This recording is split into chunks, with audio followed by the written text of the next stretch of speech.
Hi guys, magandang araw at for today's video guys, naku bigyan ko lang kayo ng fun fact guys kapag umaga or sa mga ordinaryong araw ko dito sa bahay.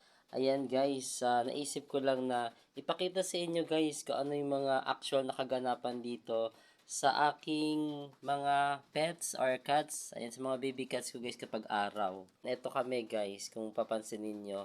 Pasensya na kayo, walang filter to ngayon guys ha, kasi biglaan ko lang po itong ginawa guys, just to give you fun facts na totoo at meron ako mga inaalagaang pusa guys. Yung sa mga video ko kasi guys, edited tsaka may filter kasi yun. Kaya, ayun, ganun ang lumalabas. Pero sa totoo guys, eto din siya guys pag wala siyang filter. I hope you will understand guys na syempre kailangan din guys ng support at saka mga needs ng mga ito. Kaya po, ginagawan ko sila ng video. Pasensya na guys kasi halos sama-sama na rin kami dito guys na natutulog sa sahig. Ayan, ganyan guys yung aming sitwasyon as of the moment. Yung iba kasi baka sabihin nila kasi na gawa-gawa lang yung mga video. Ginagawa ko yun guys because sa pagmamahal ko na rin po sa mga baby cats ko guys. And ganyan po guys ang mga kagaya nito umaga. Madilim lang siya guys pero actually may ilaw kasi araw. Ayan, gamitin natin guys si Haring Araw guys kapag ganitong mga panahon. I hope to see you on my next video.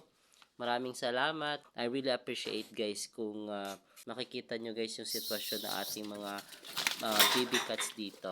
Thank you so much. Until next video.